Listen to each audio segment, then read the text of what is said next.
अस्सलाम वालेकुम student, how are you all. उम्मीद है आप लोग सब ठीक होंगे। Today I am going to start the new chapter that is the periodicity of the element. This is the second chapter of second term.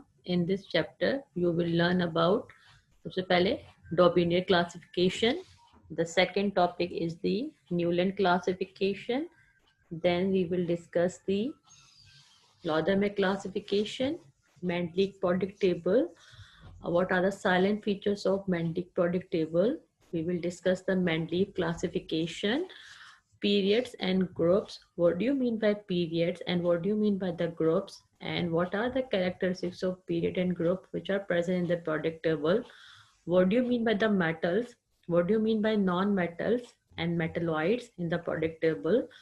Some periodic properties of atoms like atomic radii, ionization energy, electron affinity, and electron negativity. All these are the topics we will inshallah ta'ala discuss in this chapter. First of all, I'm going to discuss with you what do you mean by the Daubinier classification. Daubinier was a name of scientist. से पहले हम Daubinier classification को discuss करें. What do you mean by the periodic table? Periodic table क्या होता है? आपके text book में पेज नंबर 64 पे एक टेबल दिया गया है. It's look like this. यहाँ पर तो कलरफुल सा है क्योंकि इसमें डिफ्रेंशिएट किया हुआ है कलर्स के हिसाब से कि ये मेटल्स हैं, ये नॉन मेटल्स हैं या मेटलॉइड्स हैं. लेकिन हमारे बुक में जो है वो ब्लैक एंड वाइट में उसमें दिया गया है और पेज नंबर 64 पे मौजूद है. तो ये प्रोडक्ट टेबल कहलाता है. इसमें एलिमेंट्स जो होते हैं वो सारे एलिमेंट्स अरेंज हैं, यानी इसको जो है वो modern product table of the element. इसमें सारे एलिमेंट, अब कौन सा एलिमेंट किस जगह पे है और ये क्यों उस जगह पे प्लेस किया गया है, उसकी क्या प्रॉपर्टी है और जो है वो उसका बिहेवियर कैसा, यानी वो मेटल है या नॉन मेटल है या मेटलॉइड है, और हेलोजेंस कौन से हैं यहाँ पर, नोबल गैसेस कौन सी, सारी डिटेल्स इंशाल्लाह ताला हम इस चैप्टर में डिस्कस करेंगे. ठीक है ना. तो इट्स कॉल्ड प्रोडक्ट टेबल, इसे प्रोडक्ट टेबल कहा जाता है. अब यहाँ पर अगर हम देखें, an arrangement of element in order of their atomic number in such a way as to demonstrate the product law. इस तरह से इसको अरेंज किया गया है according to increasing atomic number. इनको अरेंज किया गया है इस जो है वो प्रोडक्ट टेबल में. तो इसको इंशाल्लाह ताला हम डिस्कस करेंगे. ठीक है. सबसे पहले क्लासिफिकेशन किस तरह से की गई है. Arranging the element with similar structure and properties in group so that they are separated from the element with other different properties is classification. कि इनको इस तरीके से डिफ्रेंशिएट किया गया है कि जो जितने भी एलिमेंट जिनकी एक जैसी प्रॉपर्टीज थी या यू कैन से कि एक जैसे कैरेक्टरिस्टिक्स थे, उनको एक ही ग्रुप में रखा गया है या एक ही उसमें जो है उनका ग्रुप बना दिया गया है कि उनकी सेम प्रॉपर्टीज हों. इस तरीके से इंशाल्लाह ताला हम इनको डिस्कस करेंगे. अब अगर हम यहाँ पे देखें सबसे पहले तो यहाँ पे एक साइंटिस्ट का नाम है, the name of scientist is डॉबर्नियर. ठीक है. उन्होंने क्या क्लासिफिकेशन दी इन 1829 में. John डॉबर्नियर classified the element using the relationship between atomic masses of element and their properties. उन्होंने जो है वो एलिमेंट्स के एटॉमिक मासेस और उनकी प्रॉपर्टीज का एक रिलेशन बताया. क्या कहा उन्होंने? Central atom of each thread had an atomic mass almost equal to the arithmetic mean of the atomic mass of other two element. क्या कह रहे हैं कि अगर आप इस तरह से देखें कि यहाँ पर फर्स्ट वन और जो थर्ड वन है, अगर हम इन दोनों के एटॉमिक मास को ऐड करते हैं, इसका अर्थमेटिक मीन फाइंड आउट करते हैं, तो जो सेंट्रल एटम है उसका एटॉमिक मास उसके इक्वल होगा. अगर हम इसको इस एग्जांपल से पहले इस एग्जांपल को देखिए. सबसे पहले मैं कह रही हूँ यहाँ पे लिथियम है हमारे पास, सोडियम है और पोटेशियम है. Li stand for lithium. Sodium को हम Na से रिप्रेजेंट करते हैं और पोटेशियम का सिंबल है K. एटॉमिक मास जो है वो लिथियम का 7 है, सोडियम का 23 है और पोटेशियम का 39 है. अब डॉबर्नियर साइंटिस्ट जो है वो ये कह रहे हैं, डॉबर्नियर, कि अगर हम लिथियम और पोटेशियम जो फर्स्ट एंड जो थर्ड जो हमारे पास एलिमेंट है उनका अगर एटॉमिक मासेस का अर्थमेटिक मीन ले लिया जाए तो we can find out the mass of the central atom. अगर आप इस प्रोडक्ट टेबल को देखें, मैंने आपसे क्या कहा, पहले है लिथियम, ठीक है, उसके बाद है सोडियम और पोटेशियम.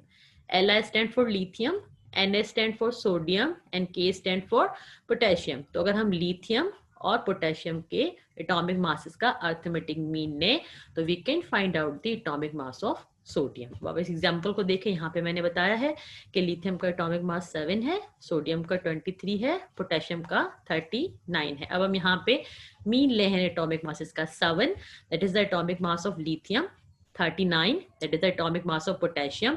अगर मैं 7 को प्लस कर दूं 39 से, मीन का मतलब क्या है, यहाँ पे दो हमारे पास फिगर है तो मैं इसको 2 से डिवाइड करूंगी। 7 प्लस 39 उसको मैं 2 से डिवाइड करती हूँ तो I will get 23। What is 23? 23 is the atomic mass of sodium. What is the statement of Dauberneer? Class इन्होंने दी जो लॉ दिया है, क्लासिफिकेशन दी, उसका क्या स्टेटमेंट था?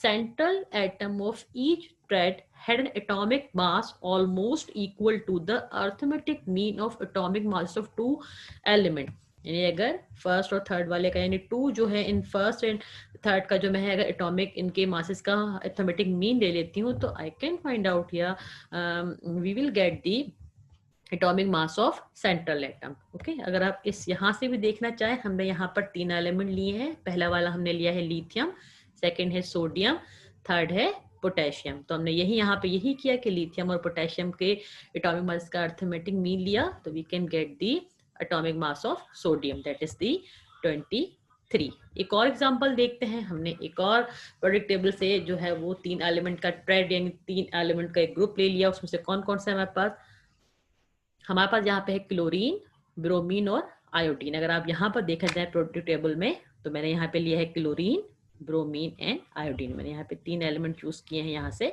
सबसे पहले क्लोरीन, ब्रोमीन और आयोडीन। अगर मैं यहाँ पे देखती हूँ, क्लोरीन का एटॉमिक मास है 35.5, ब्रोमीन का एटॉमिक मास है 81 एंड आयोडीन का एटॉमिक मास है 126.5। अब अगेन क्या किया मैंने यहाँ पे, जो 2 मेरे पास एलिमेंट थे, क्लोरीन और ब्रोमीन फर्स्ट एंड थर्ड वाला, इन दोनों का मैं अर्थमेटिक मीन है एटॉमिक मासेस का 35.5 एटॉमिक मास है क्लोरीन का, उसमें मैंने ऐड किया आयोडीन का एटॉमिक मास 126.5 और इसको मैंने 2 से डिवाइड क्यों किया, क्योंकि हमें यहाँ पे 2 फिगर्स हैं यानी क्लोरीन और ब्रोमीन। तो 2 चीजों को मैं प्लस कर रही हूँ। अर्थमेटिक मीन इसी तरह से फाइंड आउट करते हैं, डिवाइड बाय 2 किया तो I will get 81। What is 81? 81 is the atomic mass of bromine. अगर आप यहाँ पे देखना चाहें तो यहाँ पे मैंने 3 एलिमेंट लिए हैं। पहला वाला क्लोरीन है, फिर मैंने यहाँ पे ब्रोमीन लिया है और उसके बाद मैंने यहाँ पे क्या लिया है, आयोडीन। यहाँ से मैंने इन 3 एलिमेंट्स की एग्जांपल ली और यहाँ से मैंने इन 3 एग्जांपल ली 3 एलिमेंट्स से। अगर आप चाहें तो बहुत सारे और भी एग्जांपल्स को देख सकते हैं, लेकिन मैं खाली 2 एग्जांपल्स काफी होंगी। अब अगर हम बात करें न्यूलैंड लॉ ऑफ ऑक्टेव की, एक और साइंटिस्ट है जिन्होंने law of Octave, Octave means 8, जिसे हम कहते हैं ना मोनो, डाई, ट्राई, टेट्रा, इस तरह से ऑक्टेव का मीनिंग है 8।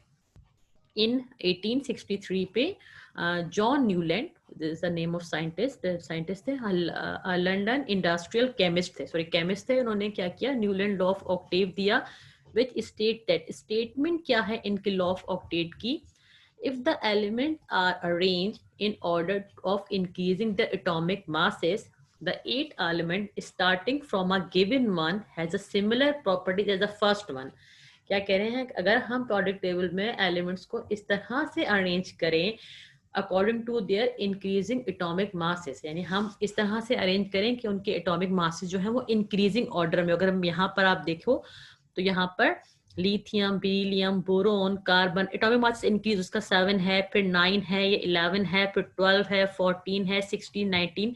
तो यहाँ पे इंक्रीजिंग ऑर्डर में आ रहे हैं एटॉमिक मासेस। तो कह रहे हैं जो फर्स्ट वन होगा वो 8th वन की जो है वो प्रॉपर्टीज को रिपीट करेगा, है the similar property, the 8th element starting from a giving one has a similar properties of the first one. अब इन्होंने एग्जांपल क्या दी, its properties are a kind of repetition of the first, like the 8th note in an octave of music, यानी कि first जो हमारे पास element होगा उसकी property और जो 8th नंबर पे प्रोडक्ट टेबल पे एलिमेंट होगा उसकी प्रॉपर्टी सेम होंगी, इस प्रॉपर्टीज को रिपीट करेगा। ये क्यों, कौन कह रहे हैं, ये न्यूलैंड कह रहे हैं जो इन्होंने लॉ ऑफ ऑक्टेव दिया। अब हम अगर एग्जांपल को देखें, यहाँ पर ये प्रोडक्ट टेबल से ही लिए गए हैं element, lithium, beryllium, boron, carbon. सिर्फ यहाँ पे आपको शो करना है कि इनके एटॉमिक मासेस जो है वो इंक्रीजिंग ऑर्डर में, आप देख सकते हैं यहाँ पर 23, 24, 27 इस तरीके से। अगर आप प्रोडक्ट टेबल को अगर यहाँ पे देखो तो lithium, beryllium, boron, carbon, nitrogen, oxygen, fluorine, neon, अगर आप इसको भी अगर यहाँ पर देखते हो तो इसी तरह से है। इसी तरह से बनाया गया, यानी लिथियम है, इसका 8th एलिमेंट सोडियम होगा, बेरिलियम का मैग्नीशियम होगा। इस प्रोडक्ट टेबल को देखो तो लिथियम के बाद जो बस 8th एलिमेंट है वो हमारे पास क्या होगा, सोडियम होगा। तो हमने यहाँ पे क्या डिस्कस किया कि यहाँ पे फर्स्ट जो एलिमेंट अगर आप देख रहे हैं तो वो लिथियम है। लिथियम के बाद जो 8th वन होगा दैट इज अ सोडियम। इसका मतलब है लिथियम एंड सोडियम की प्रॉपर्टीज जो हैं वो कहीं ना कहीं जो लिथियम है वो सोडियम की प्रॉपर्टीज को रिपीट करेगा। अगर आप प्रोडक्ट टेबल को देखें तो लिथियम जो है हमारे पास फर्स्ट अगर हम लिथियम लेते हैं तो 1 2 3 4 5 6 7 और 8। लिथियम के बाद हमारा जो 8th element is the sodium. It means the lithium will repeat the properties of sodium. ये क्या है, this is the law of Octave.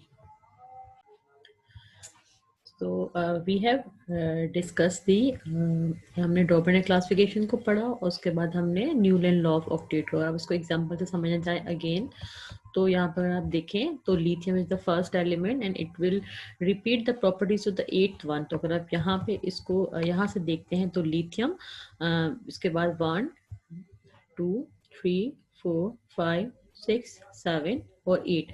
Lithium के बाद जो 8th एलिमेंट है वो सोडियम है। इसका मतलब है lithium and sodium will having the same properties. ठीक है, सेम प्रॉपर्टीज इन दोनों की होंगी। कौन कह रहे हैं, ऑक्टेव जो है वो कह रहे हैं। उसके बाद अगर हम देखें सेकंड एग्जांपल देखें तो बेरिलियम। तो बेरिलियम के बगैर हम 8th वाला एलिमेंट देखें तो वो मैग्नीशियम होगा। अगर आप इसको काउंट करें तो बेरिलियम के बाद जो 8th एलिमेंट होगा that is the magnesium. It means the beryllium and magnesium will show the same property. This is the Newland law of octave. क्या इनकी स्टेटमेंट थी, if the element are arrange in order of the increasing atomic masses. इस तरह से elements को arrange किया जाए according to the increasing atomic masses. The first 8th element starting from the given one has the similar properties as the first one. First और 8th one की same properties होंगी। तो ये हमारे पास दो एग्जाम्पल हमने डिस्कस की यहाँ पर इसकी। अब हमारे पास आ जाइए थर्ड जो हमारे पास है Mendeleev classification. In 1869, Mendeleev put forward a law known as a product law, which state that statement क्या थी Mendeleev product table की classification या product table. The physical and the chemical properties of the element are the product function of their atomic weight. क्या कह रहे हैं, जब किसी भी एलिमेंट की जो फिजिकल प्रॉपर्टीज होती हैं एंड द केमिकल प्रॉपर्टीज होती हैं, element are the product function of their atomic weight. जितनी भी इनकी फिजिकल और केमिकल प्रॉपर्टीज होती हैं वो होती हैं इनके एटॉमिक वेट की वजह से। The physical and the chemical properties of element are the product function of the atomic weight. It means that physical and the chemical properties of element depend on their atomic masses. I already told you कि physical और chemical properties जो हैं Mendeleev ये कह रहे हैं कि वो उनके एटॉमिक मासेस की वजह से होती हैं। टोटली जो फिजिकल और केमिकल प्रॉपर्टी है किसी भी एलिमेंट की वो डिपेंड करती है उनके एटॉमिक मास पे। He arrange the element in increasing order of their atomic masses. उन्होंने जो तमाम जो है एटम्स को अरेंज किया प्रोडक्ट टेबल में according to their increasing atomic mass. उन्होंने एटॉमिक मासेस को इंक्रीज करते हुए तमाम जो एलिमेंट थे उनको अरेंज किया। Placing similar element together arrange in the table known as Mendeleev product table. उन्होंने एक प्रोडक्ट टेबल दिया, इसको हम मेंडलीव प्रोडक्ट टेबल कहते हैं, और उसमें उन्होंने एलिमेंट्स को इस तरह से अरेंज किया increasing order of the atomic मास। जिस तरह से फॉर एग्जांपल कोई एलिमेंट उसका एटॉमिक मास 9 है तो उसको पहले रखा गया, और अगर कोई सेकंड एलिमेंट उसका एटॉमिक मास 11 है तो पहले प्लेस किया गया 9th एटॉमिक मास वाले एलिमेंट को, उसके बाद उन्होंने प्लेस किया एटॉमिक मास जिसका 11 हो। इस तरह से इंक्रीजिंग ऑर्डर में रखा गया। अब साइलेंट फीचर्स क्या हैं इसके और एडवांटेजेस क्या हैं और defect you can say the disadvantages क्या है। सबसे पहले मेंडलीव ने हमें प्रोडक्ट टेबल में क्या बताया, it is 8 vertical column called groups and the 12 horizontal Ross called period. उन्होंने कहा कि इसके हम उनके जो प्रोडक्ट टेबल में था 8 वर्टिकल कॉलम्स थे और जो है उन्होंने उसको नाम दिया ग्रुप्स का, और 12 हॉरिजॉन्टल रॉस थी उन्होंने उसको नाम दिया पीरियड्स का। Element in each vertical column have similar properties. अगर उन्होंने जितने भी ग्रुप्स यानी जिनको वर्टिकल कॉलम को उनको ग्रुप का नाम दिया तो उनकी प्रॉपर्टीज क्या होंगी, सिमिलर होंगी। और उन्होंने वैकेंट स्पेसेस जो है उसमें एम्प्टी रखी तमाम एलिमेंट्स के लिए जो अभी तक डिस्कवर्ड नहीं थे। फॉर एग्जाम्पल कोई एलिमेंट है उसका एटॉमिक मास जो है वो 9 है और उसके बाद 11 आ रहा है तो वो 10 की जो स्पेस है उन्होंने उसको एम्प्टी रखा ताकि अगर ये वो बाद में वो एलिमेंट डिस्कवर्ड हो तो वो उसको उस जगह पे प्लेस कर सके। The group number indicates the highest valence that can be obtained by an element of that group. Highest valence, for example, अगर कोई ग्रुप है वो फोर्थ एलिमेंट है वो फोर्थ ग्रुप का मेंबर है, तो इसका मतलब है उसकी जो हाईएस्ट वैलेंसी होगी वो 4 होगी। ये क्या थी? साइलेंट फीचर्स थी किसकी? मेंडली प्रोडक्ट टेबल में। आज के लेक्चर में हम यहाँ तक ही डिस्कस करते हैं। इंशाल्लाह ताला नेक्स्ट लेक्चर में अगेन हम मेंडली प्रोडक्ट टेबल के साइलेंट फीचर्स को, then we will discuss the what are the advantages क्या हैं, डिसएडवांटेजेस क्या हैं, और देन हम उसको फिर फर्दर कंटिन्यू करेंगे। आई होप आपको आज के लेक्चर में कोई डिफिकल्टी नहीं हुई होगी, और अगर आपको कोई डिफिकल्टी होती है तो आप दोबारा से पूछ सकते हैं। Thank you so much. अल्लाह हाफिज़।